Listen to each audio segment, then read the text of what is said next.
ሶስት ልጆቹን የኪራይ ቤት ውስጥ አስቀምጠው እሱ ግን እንግዲህ ለ20 ዓመት የገነባውን ትዳር ምን ቀጣ እንደዚህ አይነት ወሮ በላ አባት ተመሳሳይ ሰዓት ማለት ነው።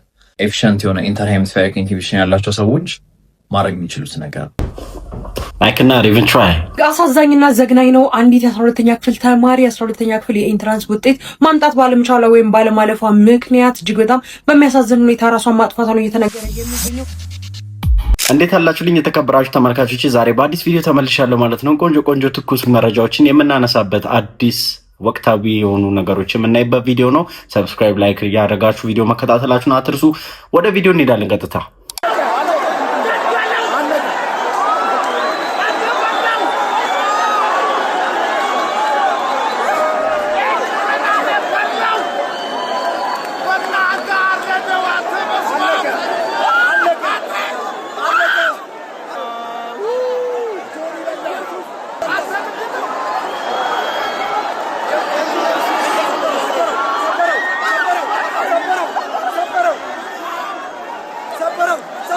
እጁን አዙሮታል እኮ አዙሮታል። ሰበረው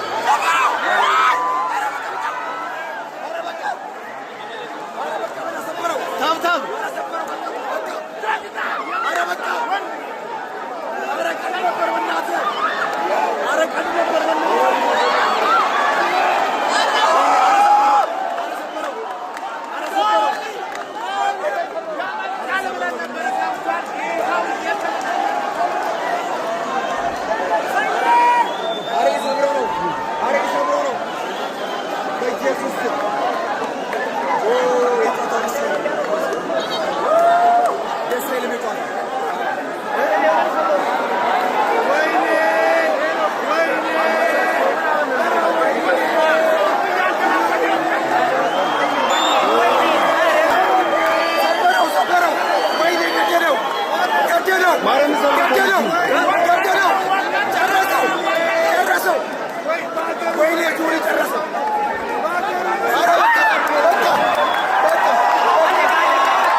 የጆኒና ሴዶ ጨዋታ ሁላችንንም ነው ያስገረመው። እንግዲህ በጣም ነው ባልተጠበቀ መልኩ የተጠበቀ ነው። በእርግጥ ሁላችንም ቢያንስ የምንጠብቀው ነገር ነበረ። አትሊስት ፋይቱን ሆልድ ያደርጉታል፣ ትንሽ ያሳዩናል ብዬ ነበረ ግጥሚያውን እስከ ተወሰነ ደቂቃ ማለት ነው። እንደዚህ ፍርፍር ብለው መሬት ላይ ሁለቱም በአንድ ይጠናቀቃል ብዬ አላሰብኩም ነበረ። በተጨማሪ ደግሞ ሴዶ እንደውም በጣም እያደነኩት መጣው። ምንድነው ከጌሙ ባሻገር ነው ይሄ የተመለከትኩ ያለሁት ይሄንን ጉዳይ። አንደኛ በጣም ትልቅ ኢንካም ሶርስ ነው የፈጠረለት። ከተለያዩ ፕሮሞሽንና ማስታወቂያ የሚመጣውን ገቢ ያስቡት። እንዲሁም ደግሞ በጣም የሚዲያ ከቨሬጅ ነው ያገኘው። እሱን ተጠቅሞ ብዙ ነገሮችን መፍጠር ይችላል ለረጅም ጊዜ ማለት ነውና አትሊስት ጨዋታው እስከነበረበት ጊዜ ድረስ ለሱ ትልቅ የሆነ እድል ይዞለት ነበር የመጣውና በዛ የተጠቀመው ነገር እጅጉ ነው። ግን ያው ከጌሙ አኳያ ብናየው እንደሚያሸንፍም ሙሉ ለሙሉ ተስፋ ይኖራል ብላችሁ ብትጠይቁት እሱም አይኖረውም።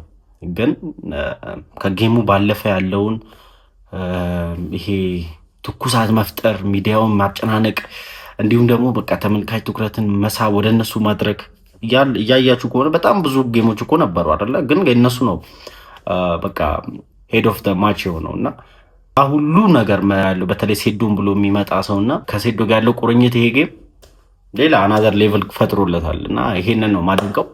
ከዚህ በኋላ ሴዶ በጣም የሚገርመው ነገር ስራ ላይ ነው እያያድና ያለነው ሴዶን። በማግስቱ ደግሞ የተፈጠረው ነገር በጣም ነው የሚያስደነግጠው። ሴዶን ያው ሁሉም ሰው አፍሮ በቤቱ ተደብቆ ነው የሚቀረው የሚለውን ነገር ነው ሰው የሚያስበው፣ ወይም ተመልካቾቹ ስላፈሩበት እሱም እንደዛ ይሰማዋል የሚለው ነገር ነበረ ያለው። ግን እሱ ደግሞ ምን አይነት ሁኔታ ላይ እንዳለ ላሳያችሁ። አበሽሎ ሴዶ ተሸነፈ ብላችሁ እያወራችሁ ያው የተሸነፉበት ምክንያት ደግሞ የጣዕም ዳቦ ህብስት ዳቦና የተለያዩ ጣፋጭ ኬኮች ስላልበላው እሱ በበላ ኖሮ አልሸነፍም ነበር። ሳይድ ጠብቁ፣ እንገናኛለን በቀሉ በሪማች እንዳያሳስብ። ለማንኛውም አድራሻችን ሀያት ባቡር ጣባ መሪ ሁሉም ቦታ ጣዕም ዳቦ ቤት ያለበት ብራንች በጠቅላላ እንገኛለን ይላሉ። ጣዕም ይለያል ማለት ባይጠፋም ከኔ በቀሉ ያንቺ ነህ በቃ ይመቸው። this is the point ይሄ ነው በቃ የሱ የሆነ ገባ ወጣ በቃ ገብታችኋል። ትልቅ ነገር ነው በዛ ውስጥ በላይዞ የሚወጣበት እና ይሄ ለሱ እንደ ተነል ነው to his dream success እና በጣም ያስገርም ነው የሱ ሚስቱንና 3 ልጆቹን የኪራይ ቤት ውስጥ አስቀምጠው እሱ ግን እንግዲህ ለ20 ዓመት የገነባውን ትዳር ስራ ፍለጋ ወጥቻለሁ በማለት እንግዲህ ከቤት ከወጣ ከ2 ዓመታት በኋላ እንግዲህ እግዚአብሔር ያሳያችሁ የ80 ሚስትና ልጆቹን ከዛሬ ነገ ደወለ መጣ እያሉ ቢጠብቁትም ደብዛውን አጥፍቶ ሚስትም ልብስ በማጠብ የቀን ስራ እየሰራች ልጆቿን በማሳደግ ብቻዋን መንገላታቷን እየቀጠለች እሱ ግን እንግዲህ እሁድን በኢቢኤስ ላይ እንተዋወቃለን ወይ የሚለውን ፕሮግራም ላይ ቀርቦ እንግዲህ አዲሱ ሚስቱንም ይዞ ተገኝቷል ማለት ነው። ሲጠየቁም በግንኙነትና በትዳር 5 ዓመታትን ማሳለፋቸውም ነው የተነገረው። ይሄ ሰውዬ እንግዲህ በትዳር ከሌላ ሴት ጋር አብሮ መሆኑ ሳይቀር እንዲሁም ደግሞ ከቤት ጠፍቶ አግብቶ መገኘቱ ሳያንስ ለውድድሩ ቲቪ ላይ መቅረቡ ምን አይነት ሁኔታ ላይ እንዳገኘው እንግዲህ እንደተገኘ እየተነገረም ይገኛል። 3 ልጆችን በትኖ ሌላ ሴት ላይም እንግዲህ ትዳር መስርቶ እየኖረ እንደሚገኝም ተነግሯል። ይህ በእውነቱ በአሁኑ ሰዓት በከፍተኛ ሁኔታ መነጋገሪያ ይሆናል። 3 ልጆቹና ባለቤቱን ቤት ውስጥ አስቀምጦ እነሱን ስራ ፍለጋ ወጥቻለሁ በማለት ለ2 ዓመታት ደብዛውን ካጠፋ በኋላ እሱ ግን እንግዲህ ኢቢኤስ ላይ እንተዋወቃለን ፕሮግራም ላይ ከሌላ ሚስት ጋር ተገኝቷል ማለት ነው። ምን ትላላችሁ? ሀሳባችሁ ኮሜንት ላይ አስቀምጡ። በነገራችን ላይ ይሄ የቅርብ ጊዜ መነጋገሪያ ነው። ደግሞ ይሄ እንተዋወቃለን የሚል በጣም ሌላ ዓለም የማያውቀው ጉድ የሚወጣበት ማለት ነውና ምንድነው እዚህ ጋር የሚያደርገው ነገር ከቤት እንደወጣ 2 ዓመታት አለፈው ስራ ፍለጋ በሚል ሰበብ ማለት ነው። ግን ቤተሰቦቹ በተለይ ባለቤቱ በቃ እንደ ቦታ አስባ ነው እየተናገረች ያለችው። ሞቷል ተብሎ ነው የተገመተው ታስበውና ልጆቹም ያንን ነገር ነው አምነው የተቀበሉት እና ያን ያህል ዓመታት ቆየ። ከዛ ደግሞ ሌላ ፕሮግራም ላይ እንተዋወቃለን ፕሮግራም ላይ ቀረበ። ከዛ ልጆች ናቸው ያዩት። ልጆቹ ካዩ በኋላ እናት ሲነግሯት እናት ራሷን መቆጣጠር አልቻለችም፣ ልታምነውም አልቻለችም፣ ልጆቹ የሚሉትን ልትቀበለውም አልቻለችም እና በጣም አስደንጋጭ ሆነባት። ከዛ ነገሩን እስክታይ ድረስ ምንድነው እንተዋወቃለን ምን አይነት ሾው ነው እያለች የምታውቀውን ከዚህ በፊት ማለት ነው ያን ያህል ደረጃ ከፍተኛ የሆነ ድንጋጤ ፈጥሮባት ነበረ። በአይኗ በብረቱ ስታይ ግን በጣም አዘነች። ጎረቤቶቿም አይተው ነበር ለእሱ አስበው ነው ያልተናገሩት። ግን ልጆቿ በአይናቸው ሲያዩ አባዬን አየን ብለው ምን ያህል ሾክድ እንደሚሆኑ ምን ያህል መረበሽ እንደሚፈጥር በዚህ ቤተሰብ ውስጥ ግን ይህንን ነገር ወዲህ አድርገ ነው የእሱ ያ ዓላማ ምንድን ነው አልገባኝም። ከቤት ወጥቶ ትዳራቸው ውስጥ የተዘራ ነፍስ አለ። በዛ ላይ ልጅ ትልቅ ሰው ነው ከዚህ በላይ ይሄ እኮ 15+14+ ምንድን ነው የሚያጓጓው ህይወት ከዚህ በኋላ አልገባኝም። በህይወት ያለ ሰው እኮ በብዙ ነገር ነው የሚገናኘው። ይቺ ዓለም የትኛውም ቀዳዳ ብትፈጠር በአንዱ ገብታችሁ በአንዱ ነው የምትወጡትና የተለየ ቦታ አደርሱበትም። እኔ በጣም እንግዳ ነው የሆነብኝና ምን አይነት ፍርድ ተመጣጣኝ ነው ስላላችሁ ምን ቀጣ እንደዚህ አይነት ወሮ በላ አባት እና ምንድነው መቀጣት ያለበት ብላችሁ ታስባላችሁ? ሰላም ነው እናቴ፣ አንዴ ላውራሽ። እሺ፣ ቅርብ ጊዜ ነው ያገባሁትና እንደምትይኝ ልጅ ነኝ እና ባለቤቴ አስቤዛ ግዛ ምናምን አለችኝና እኔ ግዢልኝ ሳይሆን አገዛዥኝ። እኔ ምን መግዛት እንዳለብኝ ግራ ገባኝ። ምንም እውቀቱ የለኝምና እዚህ ሱፐርማርኬት ነው በእናትሽ አገዛዥኝ፣ እርጅኝ እግዚአብሔር። እናቴ ይሄ ካሜራው ማለት ነው ባለቤቴ እንድታየው ነው። እሺ በቃ አስቤዛ ከዚህ እንጀምራ። ቲማቲም እንጀምር። ቃሪያ ትንሽ ቃሪያም ያስፈልገናል። ይሄ ፍሩት የገላ ሳሙና አድርጊልኝ። እነዚያው ናቹራል ናቸው። መጀመሪያ ዘይት ይሄ 5 ሊትር ምን ያደርግልኝ? አይ ያስፈልገኛል፣ እውነት ያስፈልገኛል፣ ዘይት ያስፈልገኛል። እኔ ፓስታ በጣም ነው የምወደው። 5 ኪሎ ሩዝ ዶሮ እንጨምራለን። ዶሮ አድርጊልኛል። ዶሮ ይሁንልህ። ዶሮ ይሻላል። እንቁላል ያስፈልገኛል። አንድ አድርጊልኝ። በቃ ይሄ ሁለት አይደለን እኔና እሷ። ፍርም ዱቄት ዛሬ አይቤዘኝ ሸማምቻለሁ።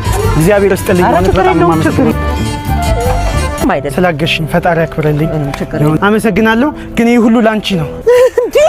ተደረገ እግዚአብሔር አላረገው ማርያምን በድንግል ስም አላምንም። በእውነት እማዋዎች ናቸው ስጦታ የሰጡሽ። ከፍ ያርገን ከምንም በላይ ከማል ቴንክ ዩ ሶ ማች እማዋዎች በጣም ነው የምናመሰግነው። እናንተም ለበዓል እየመጣችሁ ትልቅ ልዩ ቅናሽ አዘጋጅተውላችኋል። እየመጣችሁ ግዙ ባይ ሶተቺ ያው ይሄንን ነገር ያደረጉት እማዋዎች የሚባሉት የትልቁ ማርኬት ነው። እዚህ በላይ ምንም ሳቲስፋክሽን የለም ብዬ ነው የማስበው። እንደዚህ ማለት ትችላላችሁ። ይሄኛውን ወደ ውስጥ እያሽከረከራችሁ ከዛ በኋላ ይሄኛውን ደግሞ ወደ ውጭ፣ ግን በተመሳሳይ ሰዓት ማለት ነው። ኤፊሽንት የሆነ ኢንተርሄሚስፌሪክ ኢንሂቢሽን ያላቸው ሰዎች ማድረግ የሚችሉት ነገር አንጎሉ ላይ ነው። ይሄ ሙቭመንቶቹን የሚቆጣጠረው ማንኛውም አይነት የጡንቻ እንቅስቃሴ የሚቆጣጠረው ማለት ነው። ግን ልክ እንቅስቃሴዎቹ ሲጀምሩ ሁለቱም ዲፔንደንት ነው እና ይሄ ልክ እንደ ሚረር ነው የሚንቀሳቀሰው። ይሄኛው ወደ ውጭ ሲንቀሳቀስ ይሄኛው ወደ ውጭ ይንቀሳቀሳል። ይሄ ወደ ውስጥ ሲንቀሳቀስ ይሄኛው ወደ ውስጥ ማለት ነው። ከዛ ግን ኤፊሽንት የሆነ ኢንተርሄሚስፌሪክ ኢንሂቢሽን ያላቸው ሰዎች ማለት ነው ይሄኛውንና ይሄኛውን ለብቻው ኢንዲፔንደንትሊ ማንቀሳቀስ ይችላል። እንደዚህ ያደረገው ስትሮክ የሚመታው ሰው ለምሳሌ ስትሮክ ሲመታው የግራውን ፓርት ልክ ሲመታው የቀኙን ፓርት ማንቀሳቀስ አይችልም። የቀኙን የአንጎል ፓርት ደግሞ ሲመታው የግራውን ማንቀሳቀስ አይችልም ነው። ግን ይህን ማድረግ ማችሉ ከሆነ አንጎላችሁ ላይ ችግር አለ ማለት አይደለም። ግን በህይወቴም እንደዚህ ማድረግ የሚችል ሰው አጋጥሞኝ አያውቅም። ግን እስቲ ሞክሩት፣ ከዛ ታጋርጉኝ ከቻላችሁት። አይ ካንት ኢቭን ትራይ። ምንም ግልጽ ነው፣ መሞከር አልቻልኩም። እንኳን ፐርፌክትሊ ላረግ ይቅርናና አንዳንድ ሰዎች ላይ ያው ይሄ ጤና እክል ማሳያ ሳይሆን አንዳንድ ሰዎች ላይ እንደዚህ አይነት ነገሮች አሉ። በሳይንሱ የራሱ የሆነ ትንታኔ ያለው። ግን እስቲ ማን ነው የሚችለው ከእናንተ ተመልካቾቻችን መካከል እስቲ ይሄን ነገር ፕራክቲስ አድርጉ። ወደ ውስጥ እቺን ደግሞ ወደ ይሄኛው እንዲሳደርግ ጀስት ይሄኛው ወደዚህ ከማምጣት ይልቅ ወደዚህ ነው የሚቀለኝና አንድ ላይ ማለት ነው። ያን ያህል ከባድ ነው የሆነብኝ ለኔ። እስቲ እናንተ የምትችሉት ከሆነ አሳውቁኝ ኮሜንት ላይ። እጅግ አሳዛኝና ዘግናኝ ነው። አንዲት የ12ኛ ክፍል ተማሪ የ12ኛ ክፍል የኢንትራንስ ውጤት ማምጣት ባለመቻሏ ወይም ባለማለፏ ምክንያት እጅግ በጣም በሚያሳዝን ሁኔታ ራሷን ማጥፋቷ ነው እየተነገረ የሚገኘው። ይህ የሚሆነው በሲዳማ ክልል ምስራቃዊ ሲዳማ በንሳዳዬ በተባለ አካባቢ ሲሆን አንዲት የ12ኛ ክፍል ሴት ተማሪም እንግዲህ ውጤት ባለመምጣት ወይም ደግሞ የማለፊያ ውጤት ባለማምጣቷ ምክንያት ቦሎሯ በተባለ ወንዝ ውስጥ ማለት ነው ራሷን ከታህይወቷ ማጥፋቷ ነው እየተነገረ የሚገኘው። እጅግ በጣም አሳዛኝ ነው። በአካባቢው ላይ የሚገኙ ሰዎች እንግዲህ በምትመለከቱት መልኩ እሷን ለመፈለግ ጥረት ሲያደርጉ ጭምር ነበረ በምስል ስንመለከት የነበረው። እጅግ በጣም አሳዛኝ ነው። ለሟቾታችን ነፍስ ይማርልን። ነገር ግን በዚሁ አጋጣሚ የ12ኛ ክፍል ተማሪዎች ጥንቃቄ እንድታደርጉ እንዲሁም ደግሞ ቆም ብላችሁ እንድታስቡ ጭምር መልዕክቴን ማስተላለፍ እፈልጋለሁ። እዚህ ቪዲዮ ላይ ያሰብካላችሁ ኮሜንት ላይ አጋሩኝ። በሌሎች አዳዲስ መረጃዎች ግን ተመልሼ እመጣለሁ። መልካም ቀን ይሆንላችሁ። እኔማ ሀሳብ ያለኝ ምን ሆናችሁ ነው 12ኛ ክፍል ተማሪዎች የቀራችሁት? በዚህ ውጤት ባለማምጣታችሁ የተከፋችሁ ሰዎች it's not end of the world። በቃ ይሄ የዓለም መጨረሻ ማብቂያ አይደለም። የህይወታችሁ የመጨረሻ ቋረጥበት ጊዜ አይደለም። ስትራግል የምታደርጉት ነገር አይኖርም። እንደውም አሁን ላይ እኮ በፊትና አሁን ካለው አረዳድ እንደውም በጣም ብዙ ልዩነቶች አሉ። ይህንን ነገር በብልጠት መልኩ ወስዶ ብዙ ነገር መማር እንችላለን እኮ በጣም በጣም እውነት። ይህን ያህል ዩኒቨርሲቲ ገብታችሁ የምታገኙትን ሰክሰስ እናንተ እንደውም ዩኒቨርሲቲ ቆይታችሁ ከምታገኙት ሰክሰስ በላይ በጣም የምትደሰቱበት ፓሽናችሁ ማወቅ ሊሆን ይችላል። በዛ ነገር ላይ ሞር ስትሮንግ ሊሆን ይችላል። አሁን ሶሻል ሚዲያ ሁሉም ሰው መስራት አይችልም። በእርግጥ ግን አትሊስት እንደ ሪሶርስ ተጠቅማችሁ ራሳችሁ ማበልጸግ ማሳደግ ትችላላችሁ። ብዙ ነገር መማር ትችላላችሁ። የበለጠ ይሄ ፕሮፌሽናሊዝምን ወይም በአካዳሚክ ወይ ሄዳችሁ ፕሮፌሽናል ለመሆን ብቻ መሞከር ሁሉም ሰው ተሰጥኦ ነው ብዬ አላምንም። አንዳንድ ሰው ደግሞ ፌል ያደረገው ለሌላ ለበጎ ምክንያት ሊሆን ይችላል። ያንን ነገር ፈልጎ መስራት ነው ማለት ነው እሱ መክሊት መሆን ያለበት እና ህይወት እስከ ማጥፋት ድረስ ምንድን ነው ይሄ የተማርነው ትምህርት እንኳን ምን ያህል ሰርቫይቭ እንድናደርግ ከሚያስተምር እንኳን አይደለም። አያችሁ አይደለ? ይህን ያህል በላይፋችን ጊቭ አፕ እንድናደርግ ቶሎ የሚያደርግ ካሪክለም ነው ብዬ ነው የማስበው። በትምህርት የተሳካላቸው የሄዱና ሩቅ ሄደው ሰክሰስ ላገኙ ሰዎች በጣም ኮንግራጁሌሽን እላችኋለሁ። እናንተ ያመናችሁት ነገር ስለሆነ እኔም ስቲል የተማርኩ ነው፣ ተማሪ ነኝ። በትምህርቱ ዓለም ውስጥ ኤክስፒሪየንስ አለኝ። ግን ከዛ ጎን ለጎን ራሱ በጣም ብዙ ነገሮችን ነው እየሞከርኩ ያለሁት እና ፕሩፍ አግኝቼበታለሁ። ምን ያህል ጥሩ ነገሮችን በሞከርኩ ቁጥር ምን ያህል እየተሳካ እንደሆነ እያየሁ ነው እና ያ ሁሉ ነገሮች ዝም ብለው አይደለም። በቃ በትምህርቱ ዓለም እየሞከራችሁ በሌላ ዓለም ላይ መበርታት ደግሞ አለባችሁ ማለት ነው እና በዚህ መልኩ ነው ላይፍን ማስኬድ ያለባችሁ። you have to enjoy both side of the world። ዝም ብሎ ያንን ነገር ብቻ የተነዳችሁ ከትምህርቱ ውጪ ተስፋ እንዳይኖራችሁ የሚያደርግ ነው ካሪኩለሙ ሲስተሙ እና ላይክ ፕሪዝን ነው። ምንም አውቶራይዜሽን ካላችሁ ሰዎች ውጪ እናንተ በራሳችሁ መቆጣጠር እንድትችሉ አይደረግም። ኮንትሮል ማድረግ እንድትችሉ አይፈቀድላችሁም እና ይሄ ነው በጣም የሚያናደኝ ነገር እና እስቲ ሰከንድ ብለን እያሰብን ስንማር ምንድን ነው ከጎን ለጎን ማወቅ መረዳት ያለብን ነገር። እርግጠኛ ነኝ እንቺ ልጅ በጎን የሆነ ተስፋ እያየች የምትሄደው ነገር ቢኖር ኖሮ ከትምህርቷ ጎን እንዲህ ባልሆነች እና አዝናለሁ ለቤተሰቦቿ።